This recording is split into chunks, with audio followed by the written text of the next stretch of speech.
Hello, everyone. Live from the cab of the truck again. Because obviously I'm out trucking here and trying to make a living and still wanting to come and chat with everyone here. So we are currently in central Alberta right now. We're hauling some big farm equipment.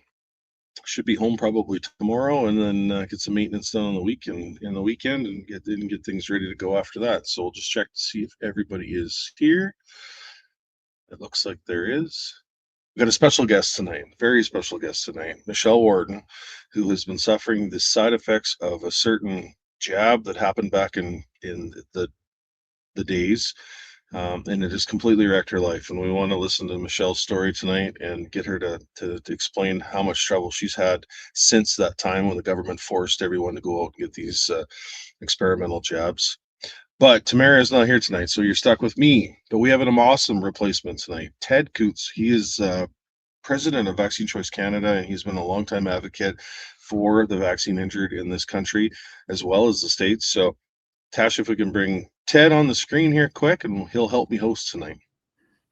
Hi, Chris. Nice to be Good to here see with you. It's an honor and a pleasure. So thank you for inviting me. Well, it's a pleasure having you here tonight. Obviously, you're filling in tonight, and like I said, you couldn't be a more outspoken advocate for the vaccine injured. You've been in this fight for many years. Tell us a little bit about what you're dealing with right now and what your plight is.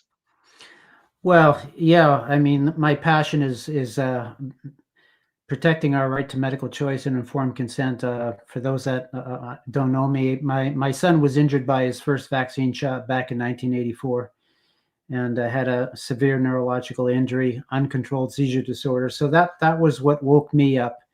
I was like most parents. I bought into the narrative that vaccines are safe, effective, and necessary, and I didn't ask any questions until I suddenly had a sick child. You take them to the doctor for a well baby visit, and they come home and they're not well, they're sick. And my son passed away in 2017, and so this is my passion. I think that if we don't have the ability to decide what goes into our body, we're not living in a free country. And right now, I would suggest we're not living in a free country. That the level of coercion that we experienced, particularly during the COVID, tells us that there's a serious problem. And we're going to have Michelle tonight talk about her journey. And she was one of those unfortunate souls that took the jab because of coercion, not because of choice. And I just think, Chris, that it's such a violation of the fundamentals of a free society, of what we thought we lived in this country. And we've discovered the hard way that this country is a lie. And I don't know if that's too strong a language for for house arrest or not, but that's how I feel. That's appropriate language. Oh, let me just click that off on my laptop here. It is a lie, and there's a lot of corruption and coercion in this country. We've seen it for the last number of years, and it seems like it's gotten, the boiling point in the last 10 years of this government that's been in place. The amount of control and power that they have over everyone's day-to-day lives, and they're still grasping for more. Tamara and I's experience in the last 4 years through the court system, we've seen it firsthand. Them trying to come after the truck. It's close to communism if it isn't already. Well, I begin to wonder if it's not worse than communism, because at least when you're in a communist country, you're in a communist country, and there's some kind of acknowledgement of that. In Canada, far too many people have the illusion that we're living in a free country, in a democracy, that our vote means something, our voice means something, that the rule of law means something. And, I believe all of that is a deception. All of that is illusion, that we don't have the rule of law in this country. We don't have bodily sovereignty. We don't have informed consent. We don't have a representative government. We don't have taxation with representation. That we are effectively in a slave mentality. But the sad part is that I would suggest more than half of the citizens of this country don't see it. And I wonder, Chris, what's different about you and I and Tamara and others, that it's so clear to us that that this country is in dire straits. I mean, to me, we're not even on the edge of the cliff; we're over the cliff, and yet there are so many that they've got their elbows up, and they think everything's just fine. It's the TV. I blame a lot on the TV and propaganda legacy media. I know my World War II history, and the similarities between 1930s Germany and right now, where people get their information from that TV and the propaganda that comes out, and the government pays those media. I keep telling people, just quit, just stop watching it and start thinking for yourself for a little while, or do some research behind it instead of listening to that. And I've met a lot of amazing people across this country that were on the other side. I've got an amazing friend from British Columbia. We've actually shared this acquaintance. She was completely on the left side and has transformed completely just by turning the TV off and starting to think for herself and research. It's so easy to do, but we've become so complacent in this country. It's very scary.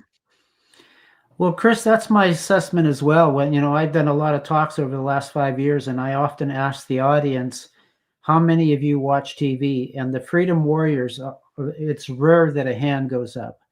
And I believe that the television is a very powerful instrument of control. If you're a follower of Jason Christoff, and he's, I think he's Canada's best expert on mind control technology, and the TV is a dangerous weapon, and we need to treat it as that. And they have figured out the ability to hack humans, and I would suggest that the vehicle is primarily the television and the line media. And the other keynote, and I heard this years ago, control the messaging and you control the narrative. And that's exactly what the government is so good at in this country right now. They did it through COVID. I just parked the truck here in a parking lot in Alberta here, and I spoke to the lady at the security gate, and she said the same thing. There were so many people that came into this restaurant that I'm going to go in tonight afterwards that would try and defy the orders, but those orders would then go back on the business owner and not the government. It would go up on the business owner, and the government used that tactic to scare people into following those mandates religiously, unfortunately. Yeah. Well, yeah, we've lived through quite a, well, I think it's the worst time in Canadian history is what we've gone through in the last 5 years. And I don't see a light on the horizon yet. When you look at the announcement this week that they just gave away Vancouver to the Cowichan Band, I don't know how that settles out. I don't know how you square that one. It would suggest that none of us are living on, we don't own our houses. We don't own the land that we're paying a mortgage for. And so what does that mean? What does that mean for home ownership? What does it mean for business investment? Why would any, intelligent businessmen invest in a country where they can't even figure out who owns the land? Well, try getting a mortgage now, Vancouver. Anyone. There's already been troubles with that, with certain regions being taken over like that, and it's just the beginning. And unfortunately, British Columbia is on the chopping block for that because of the treaties that are there. I think we're a little bit safer in the prairies right now, but there's going to be a collapse of society right now. The banks won't fund anyone going forward because of this venture. I could be wrong, but it's scary times. Listen, we got Michelle Worton in the waiting room right now. I don't know how long we'll have her. Hopefully, she's feeling good for the evening here. But let's bring her up here and let's get her story out there so people know. Hi, Michelle. Hi, Ted. Hi, Chris. Thanks for having me this evening. Nice to see you as well. Yeah, of course. Yeah, I've had the privilege of chatting with you, Ted, on and off via email, and you, Chris, via text over the last year. So thank you for having me on the show. I appreciate it. It's a pleasure. Michelle, get us into the brass taxes of what happens. Why did you, I know why you did it. I just want to hear it from you, I guess. Yeah, absolutely. I did email Ted sort of like the best summary that I could provide. My story is lengthy, to say the least, since December of 2021, November of 2021. But background for me is I was a dental hygiene practitioner for 20 years. And I actually own my own dental hygiene clinic.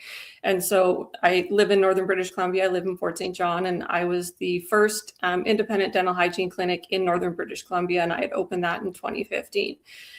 And so owning my own practice, incredibly healthy. I had no medical conditions whatsoever, entrepreneur, just working since I was 14, backcountry skied and hike, carried 60-pound backpacks, like you name it, I did it. And my mom often said to me, like, Michelle, you make me tired because you're so busy.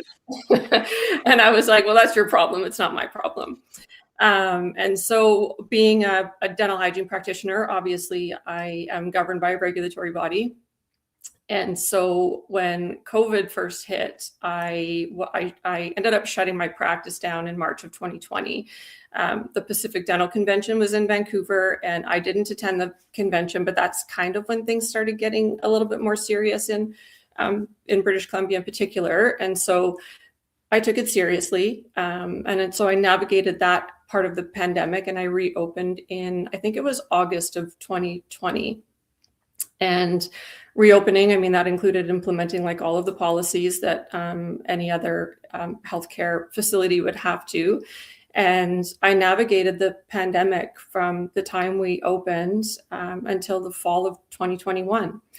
And I'd often said this at the end of 2021. Of course, we knew that these vaccine mandates were being rolled out. And it was very unique in British Columbia because by the end of 2021, not only was Bonnie Henry implementing mandates for publicly employed regulatory or anyone that was regulated, she, by November of 2021, started tailoring those mandates towards the private sector. And that was myself. And so not only was I a dental hygiene practitioner who owned my own office, I have 2 kids. It's my primary income. I had employees. I also served on our College of Dental Hygienists. So I was on the board of directors. So I had a very unique insight to what was happening behind the scenes. Much of what was happening at the end of 2021, because those meetings were in camera, I can't disclose what was taking place in those meetings. But when you get the email, confidential mandatory vaccinations required, come across your inbox, it raises a lot of concern. And so ultimately that is what ended up leading me to getting the injections. So navigating the entirety of the pandemic, I didn't end up with COVID once. No one from my practice or patients had COVID. And so I was looking at transmission rates. I was looking at like efficacy of the vaccine that was rolled out. And at this point, I mean, we weren't even really knowing the safety profile, but I was concerned. And I had made numerous comments by the end of 2021. If you hadn't received your injections by then, you probably weren't going to, and that was me. But sadly, that changed very quickly. My partner was concerned. He was just like, I don't really want you to do this. I didn't want to. And here I am today. So received the email. We started the conversations at the board table. And not only was that taking place, but I actually started getting emails from my patients requesting my vaccine status before they'd confirm their dental hygiene appointments with me and my staff. And I absolutely would not disclose that information. So, I mean, I had board of directors position, shame, coercion, you name it, exploitation. I had, primary care providers like, you should be ashamed of yourself for not vaccinating, because I started asking questions like, I'm not compromised, I'm not concerned, I really don't feel like this is in my best interest. And that didn't matter. So sadly, middle of November, I got my first injection, and both were Pfizer. My first injection, within an hour, I had chest pains, tightness in my chest, shortness of breath, tachycardia, so very high heart rate, incredible variability in heart rate and blood pressure, and like generally like just did not feel well. I chalked it up to like being anxious, because when I received that first injection, I absolutely felt violated. And so a large part of this journey for me has had to be like reconciliation of like moral injury. And I've heard this reference. There's a paramedic in Ontario that talked about moral injury. And when you have to reconcile like going against everything that you believed in, and I'll start by premising like, I have all my childhood vaccines. I'm like you, like most of us, I believed in I believed in vaccines. I believed in our healthcare system. I believed in Canada. I don't believe in any of that anymore. And I was a healthcare provider for 20 years. And I'm very scientifically minded. So, I mean, I question everything. And my second injection was December 16th, 2021. Within 48 hours, like a whole onset of neurological symptoms. My vision was the first. Blurred tunnel, double, hot spots in my legs, tinnitus, so like crazy ringing in my ears. I ended up with urinary incontinence, so I lost bladder control, vertigo, dizziness. Like it just was endless. There's so many neurological symptoms, and they just never stopped, still to this day. I called my primary care provider and said, listen, like, this is what's going on. And when I went into our medical clinic, so this was probably about 2.5 weeks after the second injection. This was like during Christmas, so it was difficult. When I went in and saw the medical provider that I did see, it wasn't who was my primary care provider. He asked if I was in menopause. That was his answer after I explained like all of these wild acute neurological symptoms and cardiovascular. And I was just like, oh my gosh, like this is actually happening. I just couldn't wrap my head around it. But because of such acute onset of neurological symptoms, they did start investigating me for MS. So January 2022 is when everything started for investigation. And we're here now, March of 2026. And so all of 22, piles of brain MRIs and abdominal imaging. So I was hospitalized within 4 weeks of my second dose. I had kidney issues. So I had severe kidney issues. So I ended up with like a multi-system failure, which didn't kill me, thankfully, but I have no idea how I'm still here today. Like, I don't know. And then on top of that, they started brain imaging. So they identified a brain lesion by February of 22. By August, that was stable, they had said. By November of 22, I had more brain lesions and a brain cyst, and all of it was disregarded. They started finding cystic masses in my liver, and over the course of time, that's progressed to my gallbladder, my pancreas, my breasts, my brain, my cervix. No one would help me. I asked very specifically if this could be from the vaccine. And at that time, the neurologist that was following me had said, well, it could be post-COVID, it could be migraines, and it could be post-vaccine. And I said, well, I'll be very clear. I have never had COVID, and doing my due diligence throughout, like obviously being a healthcare professional, I did not have COVID, and I don't have a history of migraines. So the only thing it could be would be that. But it's very difficult to get someone to write that on paper, especially in Canada.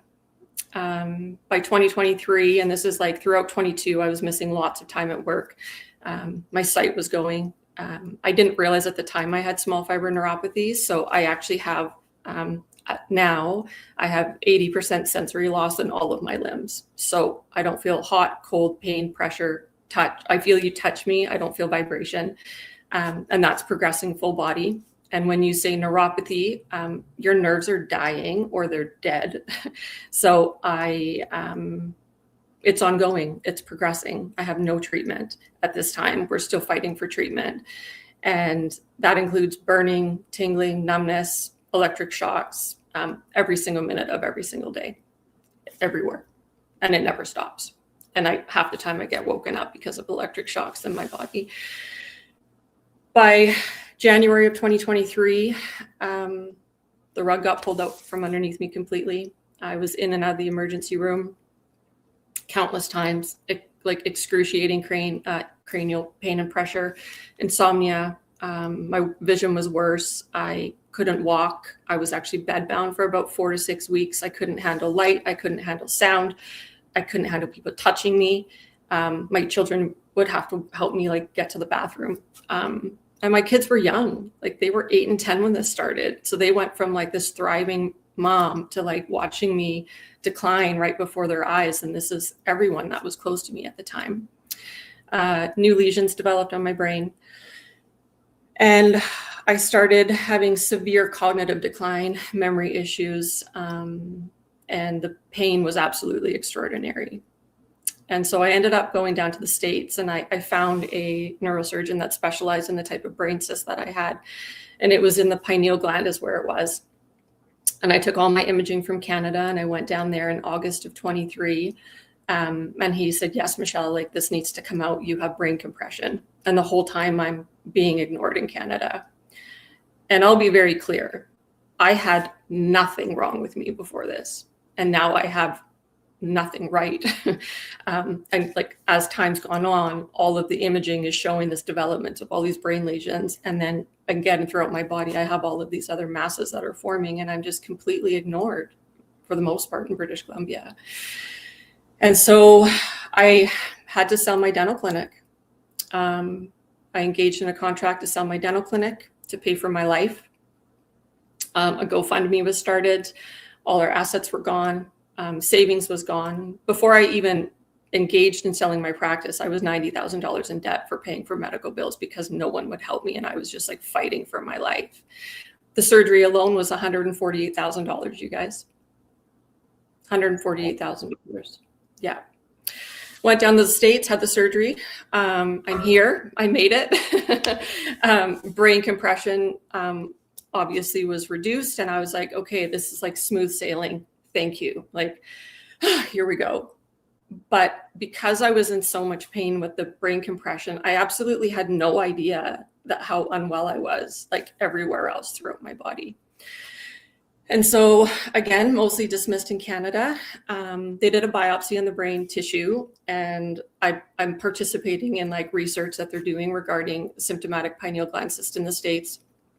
And they ended up finding like a substantial amount of what's called mast cells in the brain tissue. And so that's what led me to like, what is that?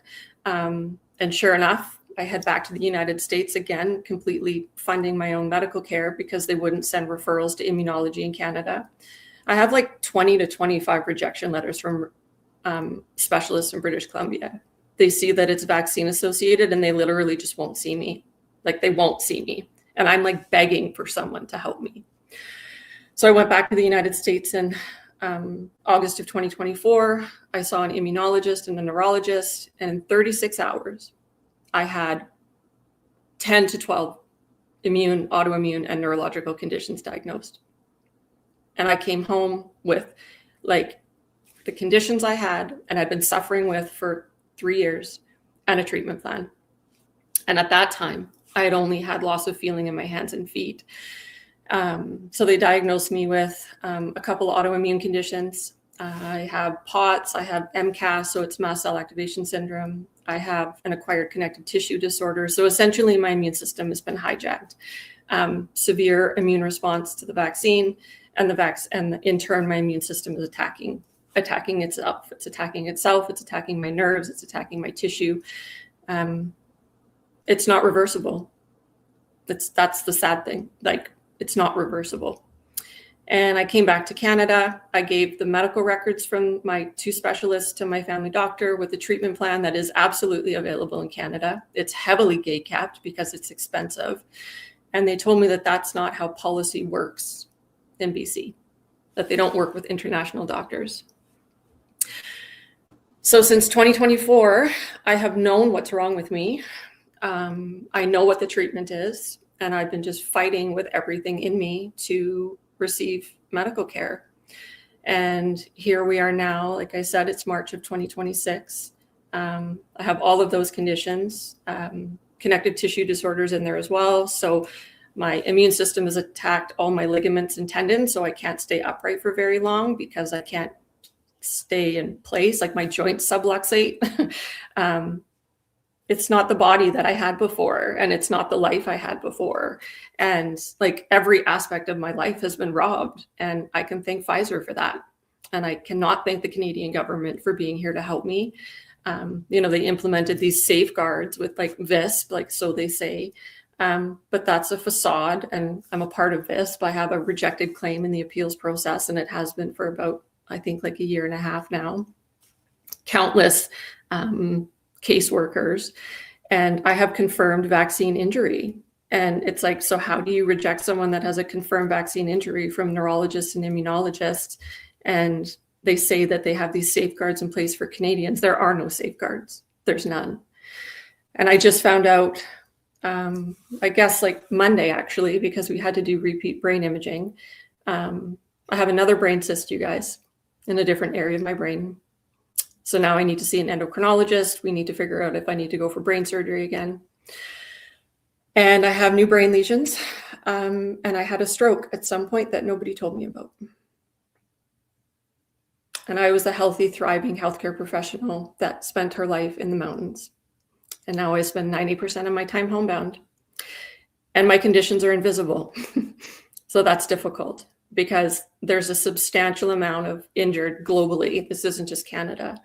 But you can't see our conditions. And the majority of the percentage of vaccine injured have neurological and autoimmune conditions. And I might look well.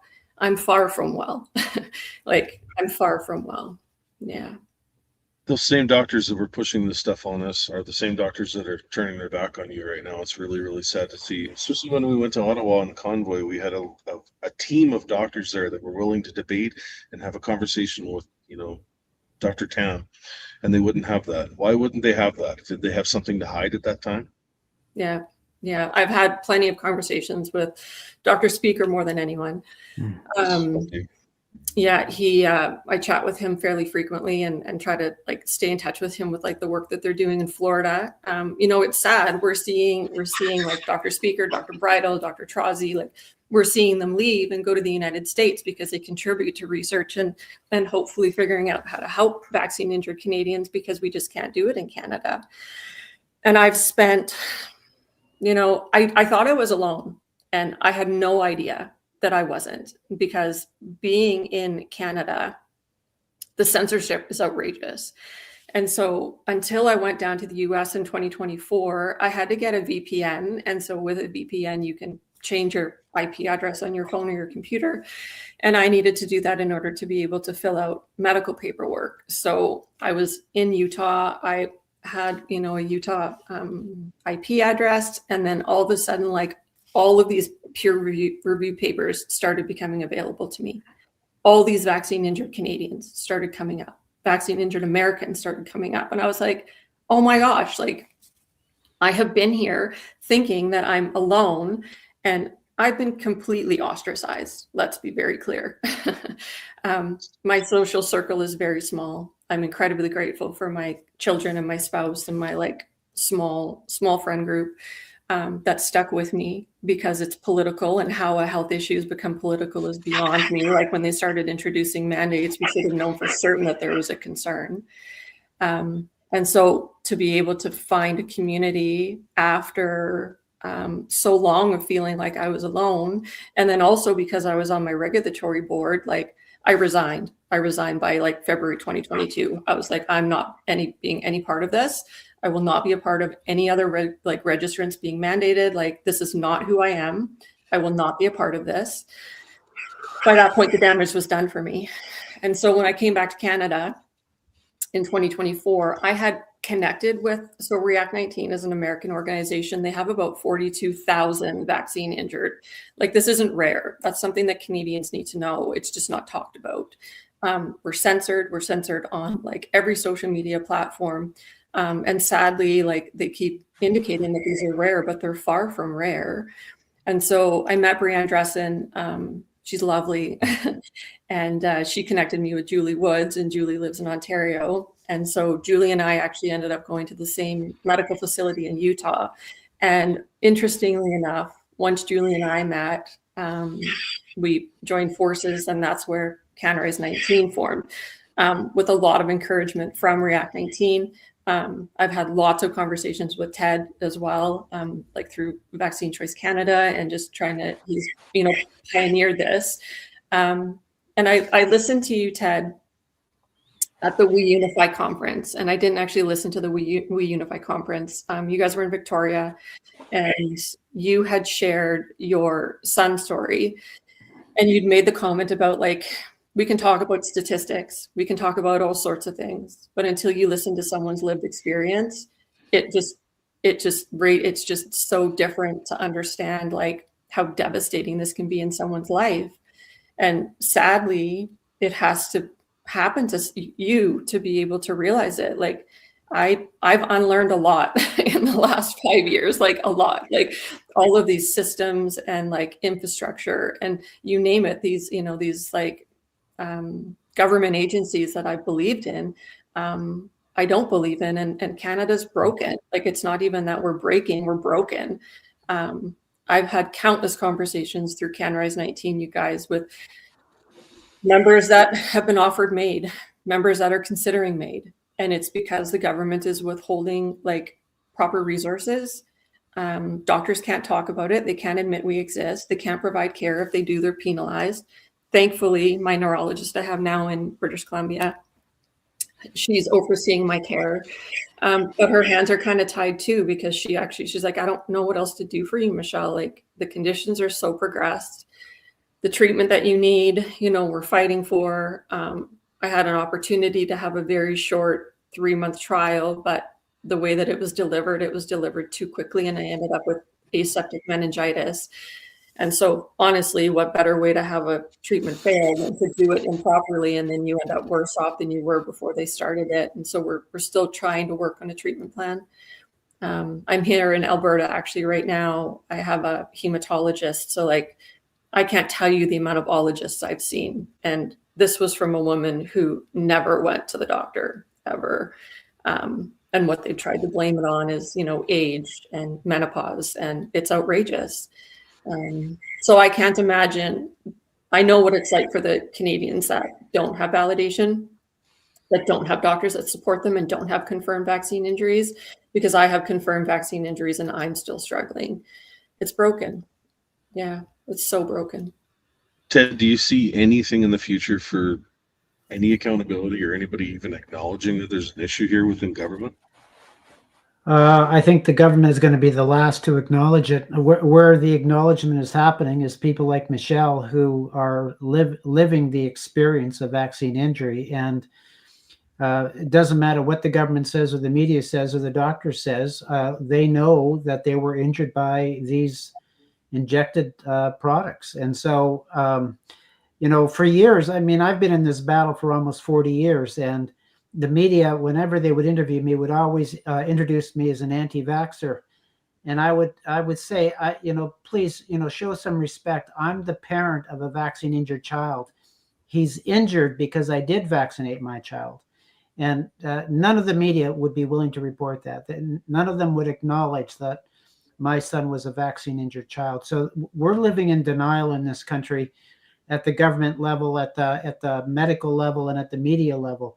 But there's a groundswell of people that have lost trust in our medical system, in our government, and in our media. And that trust is not going to be restored anytime soon. And particularly when they do things like when they seal the vaccine injury records for 15 years, that tells me that it tells a lot of people that they're hiding the information. I was sharing with you, Chris, before we got on live here, is that I just read a poll today out of the States, and it was asking questions about people's perspective on medical choice, and then specifically around vaccination and informed consent and the right of parents to make medical decisions for their children. And the numbers were actually very encouraging. Between 80 and 88% of Americans, and it was across the political spectrum, said there should be no vaccine mandates.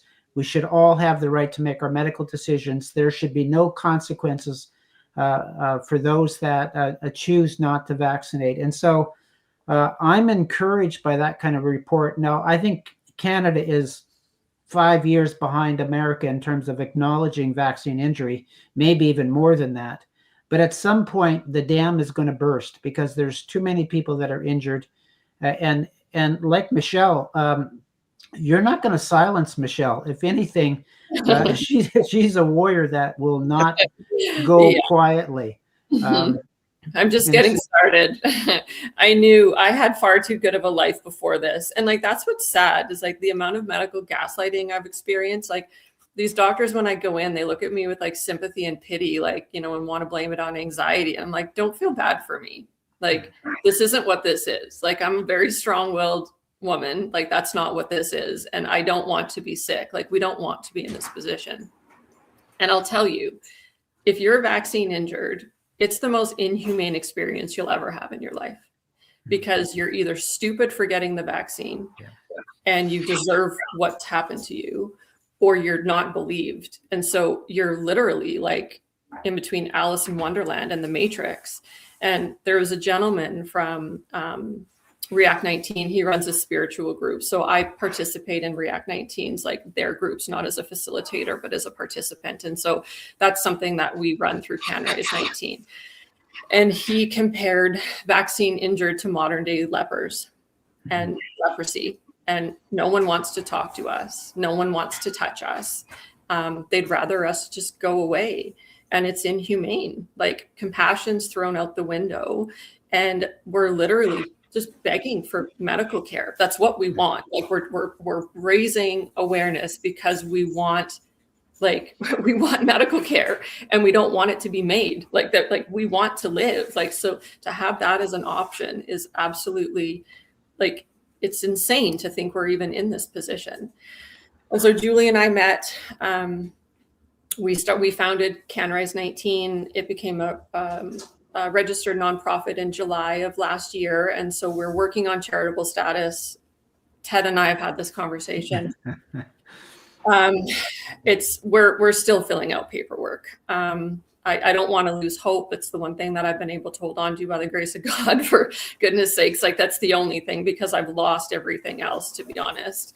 But yeah, so we're trying to apply for charitable status. But at this point right now, Julie and I have started like formal support groups, and this started in February of last year. And so we're on our third round of formal support groups. So we've got a website, canrise19.com. People are welcome to go there. They can share their story. They can email us to get in touch with us so that they can participate in our support groups. And so we run those for about 10 weeks. And then we transition that 10-week group into like a monthly group. We have a private medical provider list, you guys, like it's the Underground Railroad. We don't share that openly. We vet physicians, we vet mental health care professionals, you name it, we vet it, alternative physicians, naturopathic doctors. We have a list in each province, and we have lists of ones not to waste your time on, because we know what the wait list is like in Canada. If you're waiting 18 months to see a specialist and they're literally going to laugh in your face, time is not on our side. It's not. Like, anyone with conditions like me, this isn't going away. And unless I get long-term immune therapy, we don't know what my life looks like. I have vision loss, substantial vision loss, 40% peripheral vision loss. It's getting worse every single day. You know, I'm home 90% of my time, like my life. I don't drive, rarely. And so this medical provider list is incredibly important for vaccine injured that are trying to find someone that will believe them and try to provide actual care. And then lastly, we're trying to build our medical care fund. And so React 19, God bless them, last year, I think it was $1.5 million that they had given out to vaccine injured. So any funds that come into our organization, all of us are volunteers. We don't get paid. It's sheerly because we want people to not feel alone. We're really hoping that we can build this medical care fund so that we can pay for Canadians to receive private medical care where the government is failing, because no one deserves to not have medical care. And so it's a slow process. You know, Ted, you can speak to that. Vaccine Choice Canada has been, 44 years. Yes. So we're not holding our breath, but we're just hoping that we can do something to be able to support Canadians in a meaningful way. And that medical care fund would go a long way for a lot of Canadians. We get emails constantly, people that their medication's not covered. We're talking like $2,100 injections they need for dermatological issues. Like, they can't, like, nothing can touch their skin. Like, it's so sad. And we can't support them at this point financially. So our support is through our support groups. And to have a community that actually listens and cares and it's relatable, it means the world. I know that. Like, I knew what it was like when I first started finding people that were injured and could talk to them openly. But to be able to have that and have that resource in Canada, that's what we want for the people that feel like they're alone. Well, to have somebody that believes you is just a healing all by itself, isn't it, Michelle? Because so much of the medical system refuses to acknowledge vaccine injury. It's like you're a threat to their religion. What I've learned is that our medical system is not based upon science. It's not based upon evidence. It's a cult-like system, and you and I are a threat to that belief system. Because what I've learned is vaccinations is based upon wishful thinking. It's based upon people's trust, and when they lose trust, they will stop participating in this maiming and killing of our children and of ourselves. Mm-hmm. And I see that the medical industry is going to collapse. It is based upon fraudulent science. It's not even based upon science. It's a fraud. And the tragedy is that it often takes harm before people break through that narrative and recognize the deception. That's what happened to you. It's what happened to me. And in my experience, it's pretty hard to crack that facade of vaccines are safe and effective. They're a miracle of modern medicine, et cetera, et cetera. But all of that, every bit of it is a lie. And what I say now, when people ask me how many people are vaccine injured, I said, if you've had a vaccine, you're injured. It's just a question of degree. You can't inject those kinds of poisons and toxins, particularly into our infants, and they're not harmed. I don't think we even have any idea of the capacity of humanity, physically, emotionally, psychologically, and spiritually, because we are so damaged right across the board. This has to stop. It certainly does. Sorry, Michelle. No, go ahead, Chris. I was just going to make a point. When it comes to fall vaccines, I used to get my flu shot every fall because I was, I'm compromised immune as well. So it was always a persuasion from my doctor to get that shot because of what the risk was. And now I will not take it because I don't trust what's in it. And do you think that's something that a lot of Canadians are looking at right now? Absolutely.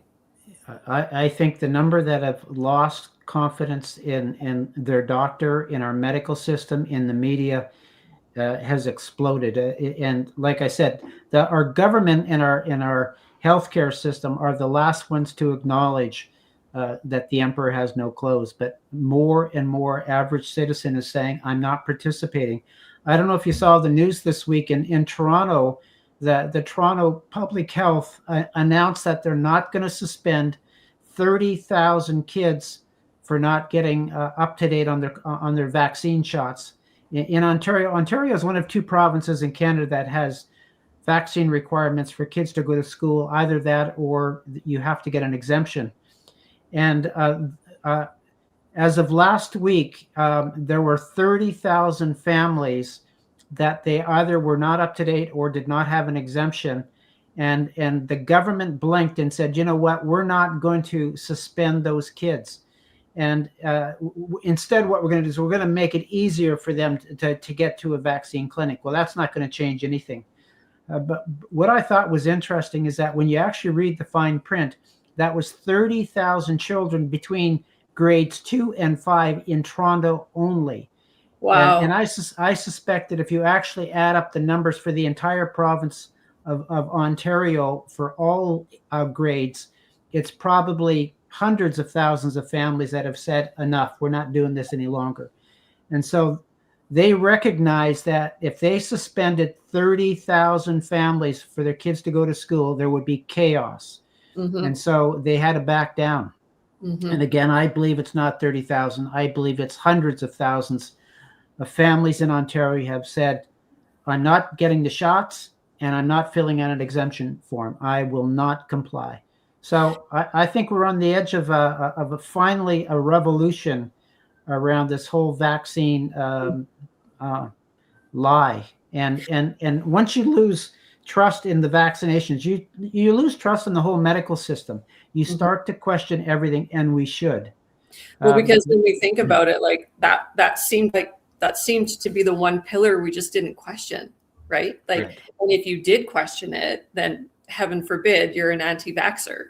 I didn't vaccinate either of our children. we were going to travel. Well, we did travel to Ontario in 2022. So this is actually really, I don't want to say it's comical. So I did not get COVID until 8 months after I was vaccinated. Go figure. So I worked in like a highly exposed, I work in people's mouths, like people are spitting on me all day long, and I didn't get COVID once. I was never sick. I didn't get the flu shot, like ever. I just was just like, I don't, like, you know, I have a good immune system. And like, that's the other thing too, is that there's zero history of autoimmune conditions or neurological conditions in my family. None whatsoever. So I'm like this anomaly that like my family's like, what's going on? The doctors are like, do we need to do genetic testing? I'm like, no, there's one thing that happened. Like there's one thing. This isn't like hereditary. And so when we went to Ontario, our son was not 12. And so neither of them are COVID vaccinated. But when we came into grade 6, of course, that's Hep B vaccine. And then they started introducing HPV. And I was like, absolutely not. Absolutely not.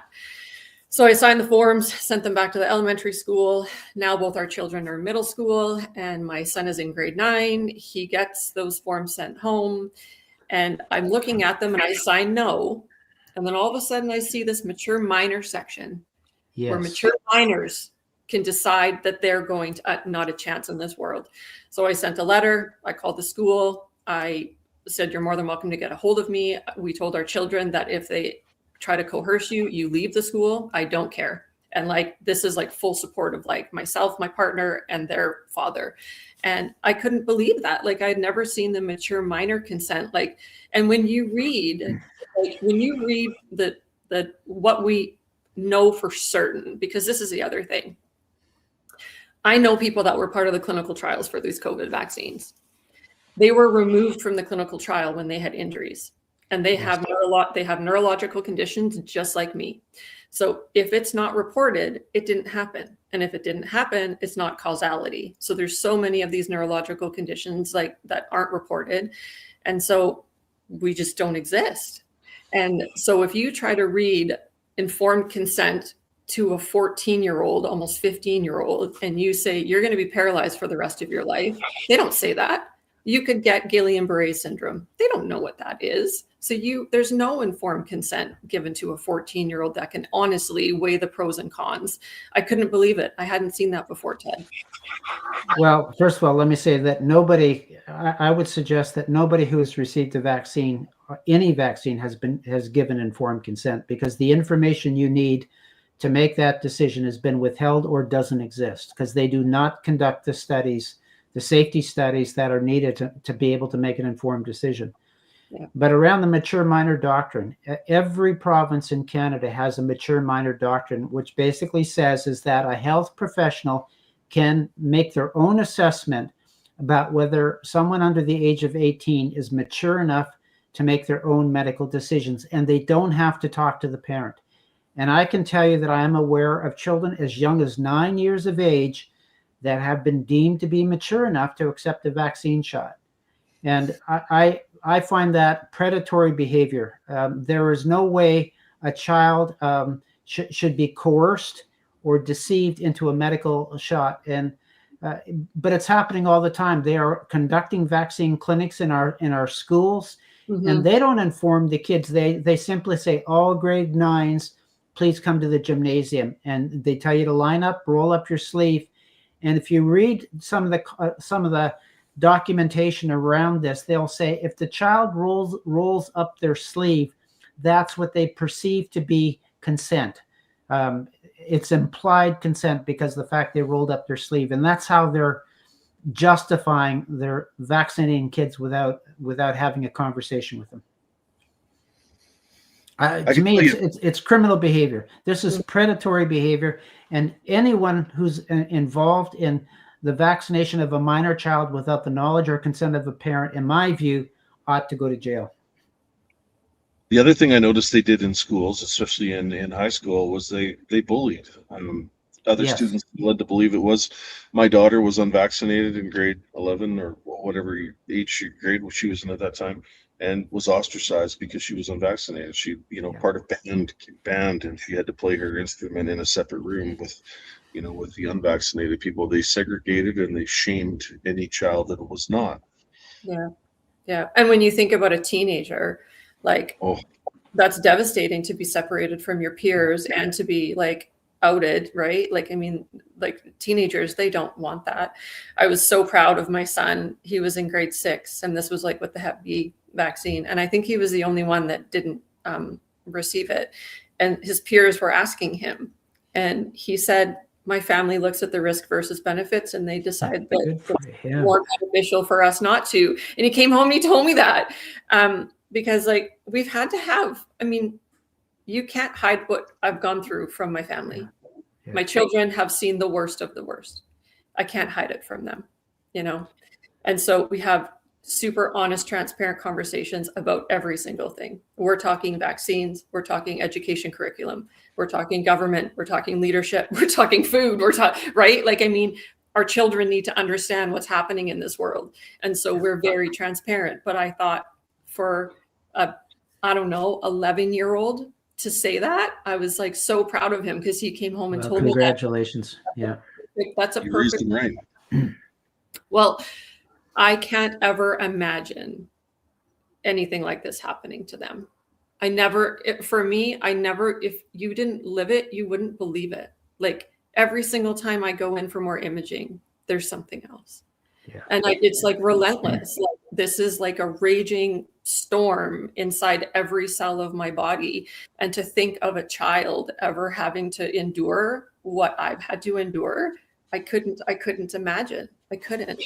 And I've tried. Like, I mean, I'm more on that advocacy lobbying side of Can Rise 19. Julie is like the leader in our support group, and that woman is just incredibly brilliant.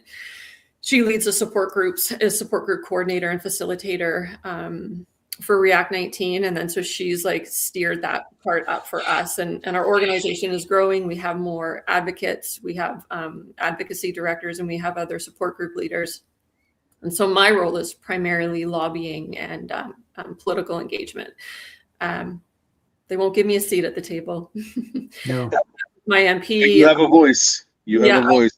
I've emailed countless MPs. I've emailed every political party leader, MLAs. Like, I've talked to MLAs in Alberta. They'll talk to me more than like most. My MLA is fantastic. And I mean, we're also an NDP government, so good luck to us. That's a whole nother story. Like, we were, half a seat shy of a conservative government in British Columbia for the first time. And what happened with our election was like the federal election, for goodness sakes. But yeah, like, I can't. And like any political party, anyone that will have a conversation with me, please, because this is a nonpartisan issue. Like, this is literally about Canadian lives, them accessing medical care, healthcare reform, vaccine safety. Like, we can't let this happen again. And we're looking at how our healthcare system has completely crumbled between wait lists. I mean, secondstreet.org had a really interesting publication explaining how many Canadians have died since 2019, I believe, on wait lists, either for surgery or diagnostics. And of that list, I think it was about 120,000. 25% of those deaths were in the last year, last recorded year. Yeah.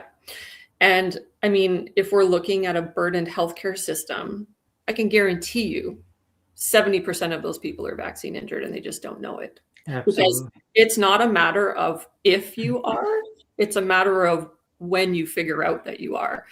And I understand, like, I can say that wholeheartedly. There are, people, like, I regret it every minute of every day, right? Like, I lost everything doing something I didn't want to do because I wanted to save what I lost and I lost more, and then there's many that it's very difficult to come to terms with, like, this foundation that we believed in for so long, whether that's governments or vaccines, or that, our government's here to save us. Like, it's hard to come to terms with that because the very reality you live in crumbles. And it's a really hard reality, like, to have to look yourself in the face and be like, oh my goodness, I've been deceived. The proof is in the pudding. Like, it's right in front of our faces, and you can't ignore it anymore. And so I keep trying, I keep pushing forward.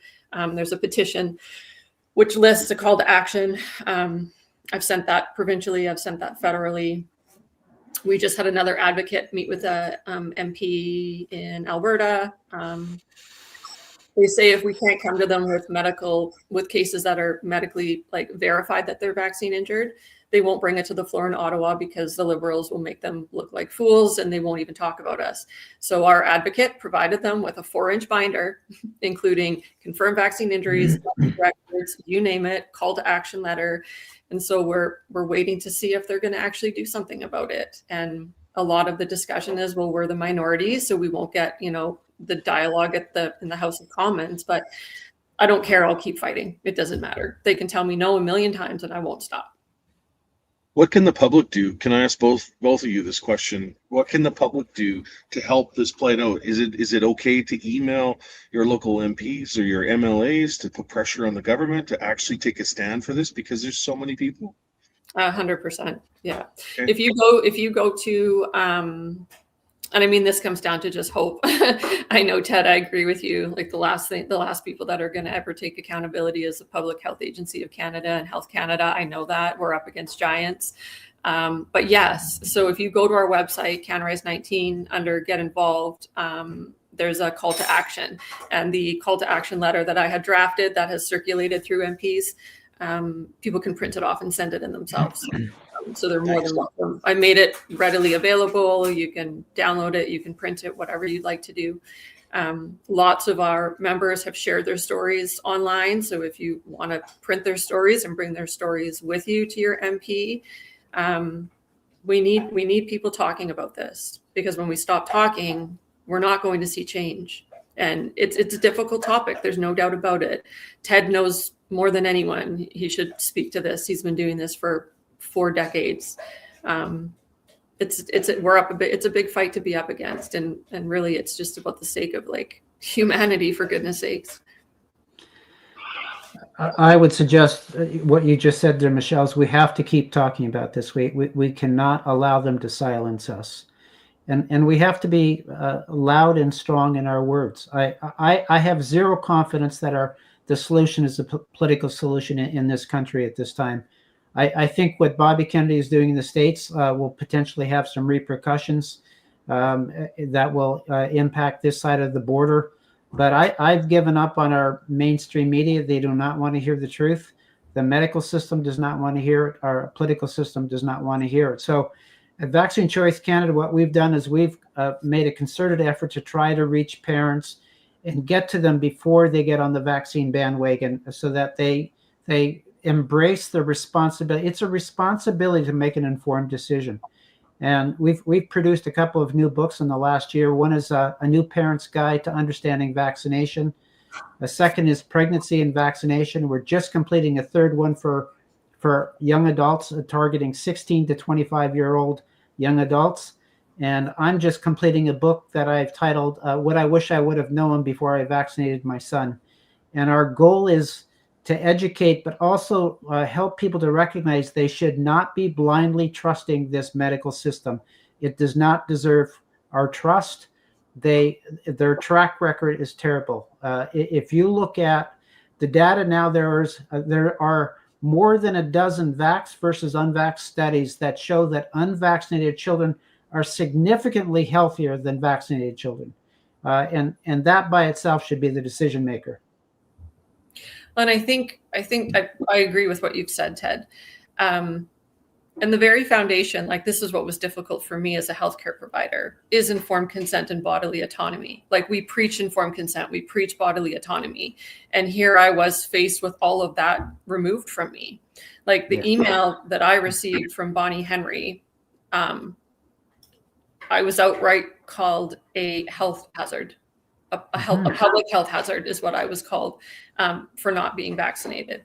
And like, I take my role very seriously. Public safety is incredibly important to me. I didn't serve the public for 20 years and open up a dental practice and because I didn't take it seriously. Prevention was incredibly important.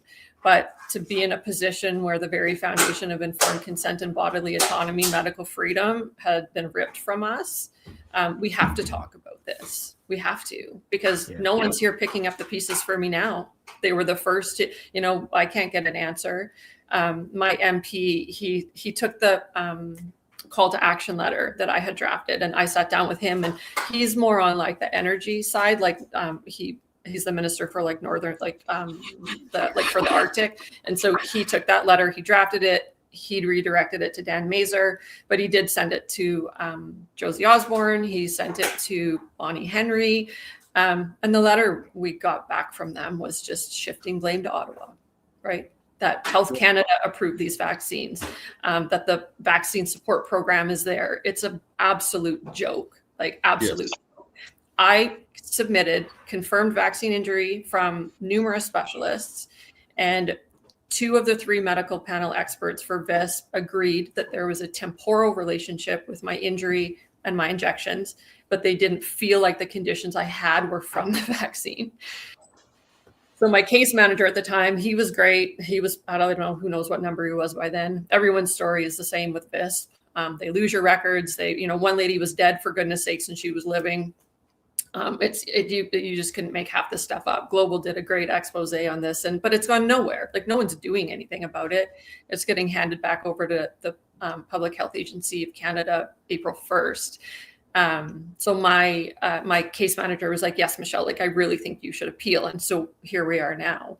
But the same 3 medical experts that said, yes, she's vaccine injured were the same 3 that they had. And their 3 said no, and my 3 said yes. But then they agree that, yes, it's associated with timeline. So here we are now, like waiting for what their decision is going to be. And who knows how long that's going to take. So yeah, the province deflected to Ottawa. No one wants to take accountability. And I just saw a circulating paper. Someone had actually written Pfizer, and Pfizer deflects to Health Canada. Right. They chose to, accept this product, and it's an unsafe product. Like at the end of the day, that's what this comes down to. That product was not safe and it was not effective. It did not stop transmission, and it certainly was not safe. And it was not necessary. It was not necessary. It was not necessary. No. So yeah, that's my story. We're living it. We're living it every single minute of every single day. Now I wait to see if we go for brain surgery again. I wait to see if there's a different intervention. I'm waiting for long-term immune therapy to stop the nerve damage. I'm hoping I don't lose my sight. I'm hoping that it doesn't turn into large fiber neuropathy and I can't walk. That's my life. And so instead of fighting for my patients in a dental office and caring for them there, and I had 2,000 patients. Like when I sold my practice, I cared, and I advocated for my patients the same way that I'm advocating for vaccine injured. And I'll continue to do that. Julie and I both will continue to do that as long as we can. Yeah. And we know that there's thousands of Canadians that are out there experiencing the exact same thing we are. I think Tasha's link. Sorry, Ted. I was just going to say, Chris, it's people like Michelle that is going to take down this system. Yes. And I was just going to add, Tasha's been putting the link for the websites in the conversation here in the text. So anybody wanting more information on that, you need to scroll into that. Canada is 19 on the internet, right? Is that the website, www? Yeah. So we have our website. We've got socials. So Instagram, Facebook. Me personally, I'm on those. Funny enough, so I am on X. I don't use X a lot, but I'm on X. Our X account for CanRise 19 got shut down within 24 hours. I can't open it on X. As soon as I opened it, it got shut down. So I've been trying forever to try to figure out how to get it open, but I can't. But yeah, censored in this country, are we? Everything's just fine as long as you're listening to CBC and following the narrative. That you're just fine, right? Oh, it's relentless. And when we think about censorship and we think about messaging, what was very unique to British Columbia at the time is that at the end of 2021. Our region, so I'm North Peace region of British Columbia, so north of Prince George, we had the lowest vaccination rate in the province. It was 56% in October of 2021. So Bonnie Henry put very specific criteria on northern British Columbia. Vaccinated or unvaccinated individuals were not allowed in vaccinated individuals' homes. So it wasn't even like you couldn't gather with less than 10 people or 20 or whatever it was that they had at the time, that you can only have a certain amount of people in your house. It went as so far as that unvaccinated people were not allowed in vaccinated people's homes. And people did it. because it happened to me. I was uninvited to a Thanksgiving dinner with like close friends because me and my children were not vaccinated at the time at Thanksgiving. So the amount of division, solely.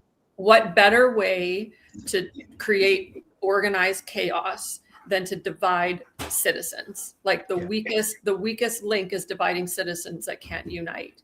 And what people have to realize, Canadians have to realize, is that like we have to stop with the like partisan issue, the left versus right issue. Like we literally just need to look at our lives, look at our children, think about what we want for our future, and like use critical thinking and like unite. Like we have to stop because they're playing us one against another, and it's so obvious. And if you do watch mainstream media, it isn't that obvious, I feel like, for the people that are watching mainstream media. But like, take a step back and just look at what your life looks like right now. Is it better? It's not in the slightest. And we have more hate towards one another than we've ever had. Like, this isn't the Canada I grew up in, not by any stretch of the imagination. I've said this before, you know, the Canadian government in the past has found ways to divide us by culture and by region. And during COVID, they found a way to divide us in our own households. There's still families to this day that won't speak to each other because of something that the government put in their heads. Christmas dinners, there's always somebody, name a family out there that wasn't affected by this in some way. And the blame is 100% on the government. You're right, Chris. You are right. Yeah. We've all experienced it somehow, you know, like, and it's devastating. Like, I mean, we've got, when I look at like isolation, for example, I just read a paper. Who is it that's leading up the $290 million lawsuit? Like, I forget, it has to do with the Freedom Convoy. Justice. Yeah, I'm part of that. Who is that? Justice of something Canada? Whatever that organization. The Justice Center for Constitutional Freedoms. They were one of the head lawyer firms that were with us in Ottawa and are still with us to this day. Yeah, thank you. So I just read an article that they talked about, like the sort of the casualties. I'll like summarize it. It was far more eloquent that they put, but just what has happened since 2022, like 23% increase in like unknown deaths, right? We've got all of these like other conditions that have previously been like unheard of. Like there's so much going on, and like isolation, like that was a huge one. So I mean, whether some people felt isolated in their own homes with their family members because there was division between the two of them. Like imagine being in the safety of your own home and not feeling supported and loved. Like I know people still to this day that feel that way. Like it's devastating. So I mean, we've seen so much fundamentally that's been broken. And much of that has been because of division. And sadly, the Canadian government is to blame. They've eroded the very foundation of what Canada used to be. And I believe that's intentional. This isn't incompetence. This is by design. Sadly, yes. It's not the Canada that I grew up in anymore. And when I fight with people online, and believe me, I fight with people online all day. And they say, if you don't like it here, then move. You know what? It wasn't me that changed. It was Canada that changed on me. Yeah. I love this. I love this country. I don't want to leave this country. I don't love how it's being run, and I don't love how we're living now. And I'm very genuinely concerned about the future for my children. I am. You know, I want them to have the promise that Canada used to have. I don't want to leave here. But it isn't the same country that we grew up in, not by any means. No. And it's people like, you know, both of you and anyone that's willing to like take a stance and firmly in what they believe in. I learned the hard way. Sadly, I've learned the hard way. And, you know, coming to this space, you know, it was like such a challenge. And when I say I felt violated, I mean that very sincerely. Like I absolutely felt violated. Well, and you were violated. Yeah. You were. Yeah. Yeah. So here we are. What next? We just push. Can I encourage people to go to the websites that are listed in the links and sign and find a way to get a hold of your MPs and even look into Ted's organization. We have a direct link on CanRise 19 as well to Vaccine Choice Canada. So if you have links Ted, to the books that you were talking about that are connected to your website. We do have lots of resources. We have resources on how to apply for VISP. We have resources for other international organizations. And so that's the other thing with CanRise 19. Like when we first founded it, I didn't have or couldn't find a scientific-based evidence organization, TED, but not specifically for COVID or for COVID-19. And so that's when we founded this one. But CanRise 19 is actually part of a global organization called COVID Vaccine Injury Alliance. And so we have lots of conversations globally with these organizations like Utah, Argentina, New Zealand, Australia, Japan, like Scotland, you name it. And so we try to share literature. We try to share, up and coming research or treatment plans, like anything that we can try to think of to have the best resources possible, specifically for COVID-19 vaccine injured Canadians. It's a very, very unique injury. The damage that has been done to our bodies with the mRNA technology is very unique. I don't know if there's a cure. I'm not sure, but we're very hopeful with the doctors and the specialists and the PhD educators that are working together and collaborating, that something will surface. Well, and it's not going to be your mainstream doctors that's going to help you. It's going to be the ones like Dr. David Speaker. I saw him in the comment section, and Dr. Mark Trozzi and Dr. Charles Hoff. And those are the ones that are going to, if there's a solution, those are the ones that are going to find it. You're absolutely There's right. some amazing research going on right now. It was amazing speaking with Dr. Speaker last week. Yeah, I'm talking with him, and I'm trying to get my brain tissue from South Carolina to see if I can get access to it so I can send it to Dr. Villa in Florida to see if she can biopsy it so that she can figure something out. Because I'm like, how many people do you know that are still living that you can actually look at their brain tissue? This girl. I'm like, I want you to figure out what the heck's going on with my brain tissue. Anyways, I haven't heard back. I understand that it's the property of the medical university that did my brain surgery, and I, agreed for research for their purposes. But honest to goodness, and I told Dr. Speaker, I was like, listen, if I die, I'll put it in my will and I'll tell my family, you absolutely can use my body for science to figure out what parts of my body have spike, what parts of my body are, whatever you can figure out. I'm happily willing to donate my body to research so we can figure out a solution to this issue, because it's going to be decades and decades before we understand the reality of the damage that's been done. And I know Dr. Speaker is starting to look at reproductive organs and the reproductive system and what that looks like for carrying forward. But yeah, I called him and I was like, if I could get my hands on my brain tissue, could you give a girl help me out? Just in tipping on that too, do you guys think that this is just the tip of the iceberg? There were some people that had adverse reactions right after the shot, but do you think we're going to keep seeing people develop more issues as we go forward in the years? Without a doubt, Chris. Yeah. Without a doubt. Yeah. This is a biological weapon, and it's releasing at different speeds for different people. The other important factor is, so with CanRise 19, when individuals share their story, we also ask for them to share their lot numbers. And so I actually submitted a FOIA request in November based on the top 13 lot numbers that we had seen so far. And so what's funny is that myself and my co-founder and our advocacy director, all of us share the same my second lot number is the same lot number they have. They all have the same conditions I have. And we know, and this is all across Canada. We have other people in Ontario and New Brunswick, and they have the same lot number, and they also have the same conditions as me. My first lot number was also a hot lot number, and I know people with my first lot number that have the same conditions as me as well. So there was a manufacturing issue for sure. There's discussion that the initial rollout with the clinical trials, the manufacturing process for a couple of the vaccine companies They didn't use the same process for the product that was rolled out to the general public.